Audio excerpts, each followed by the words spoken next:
the leader of the global K-pop group BTS, known professionally as RM and whose given name is Kim Namjoon, has been indefinitely suspended from a list of male role models maintained by the non-profit organization The Pixel Project. The decision follows public backlash after RM and fellow member J-Hope attended a Chris Brown concert in Toronto and shared related content.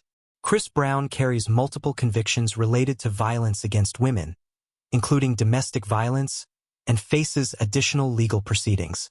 The Pixel Project, a volunteer-led global organization dedicated to ending violence against women through campaigns that intersect social media, technology, and popular culture, had previously recognized RM in 2024 for addressing misogyny and promoting women in the arts.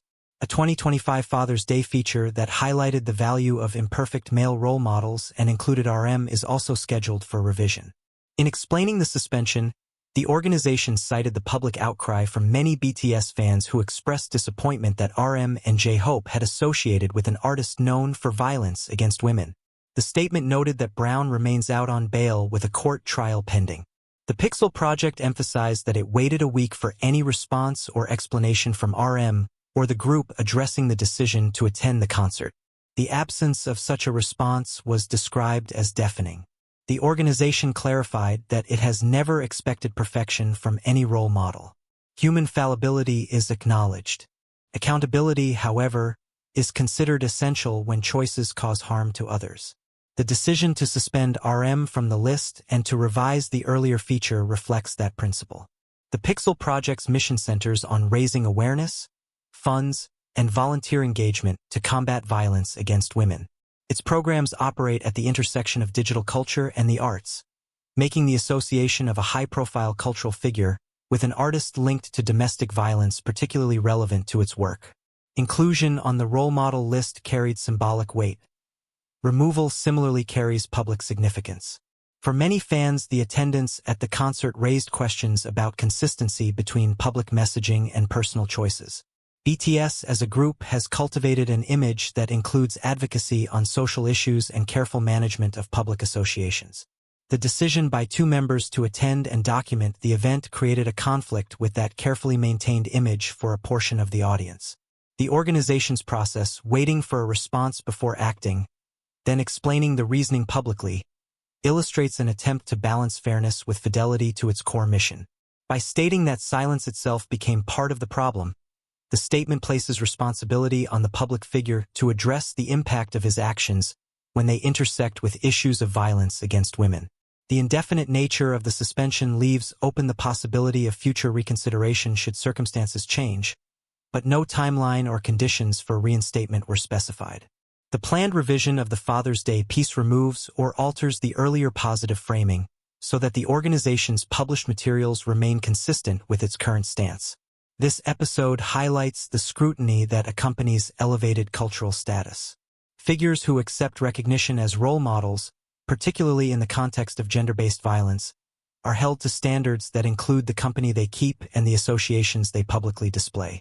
When those associations conflict with the values for which they were recognized, organizations that conferred the recognition may withdraw it. For the Pixel Project, the decision reinforces the seriousness with which it treats its role model designations. For RM and the broader BTS community, it creates a public record of consequence stemming from a personal choice made in a private capacity yet shared publicly. The coming period will reveal whether any further statement is issued and how the relationship between the artist and the organization, if any, evolves. The underlying issue remains the ongoing effort to address and reduce violence against women. Organizations that work in this space continually evaluate how cultural figures either advance or complicate that work. In this instance, the evaluation led to the removal of a previously honored name from a public list and the revision of related content.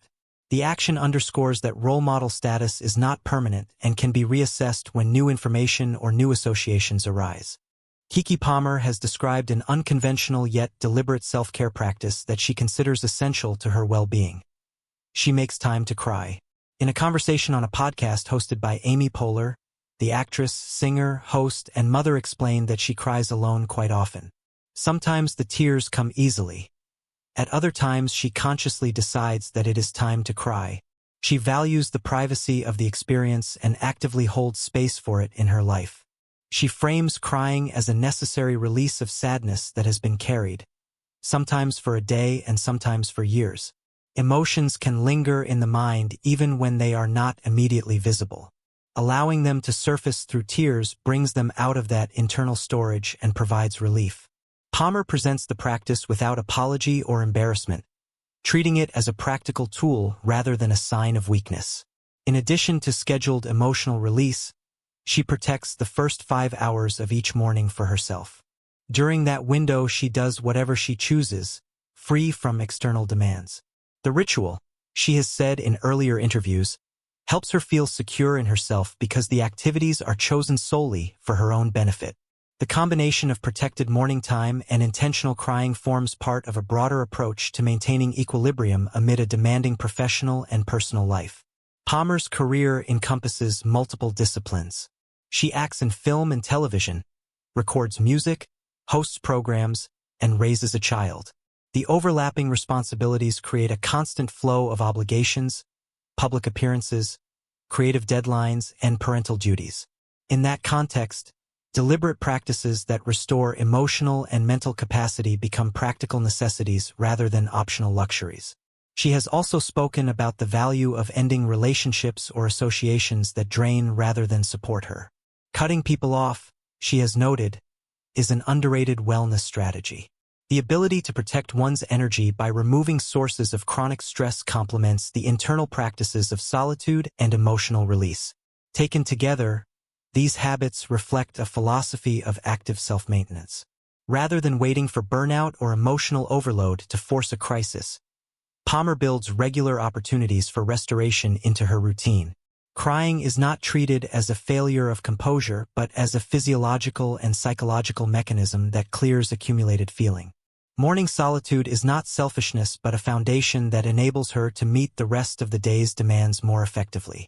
For many people who juggle similar loads, professional ambition, creative work, caregiving, the idea of scheduling time to cry may initially seem strange. Cultural messages often equate emotional control with strength and visible composure with competence. Palmer's openness challenges that equation by presenting vulnerability, when chosen and contained, as a form of strength. By crying alone, she retains privacy while still allowing the release. By deciding when to cry, she retains agency.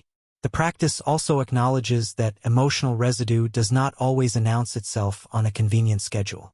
Feelings from the recent past or from much earlier experiences can surface unexpectedly or remain buried until given deliberate attention. Creating space for them prevents the gradual buildup that can otherwise erupt in less controlled ways or settle into chronic tension. Palmer's willingness to discuss these habits publicly offers a model of emotional literacy that contrasts with more performative versions of wellness.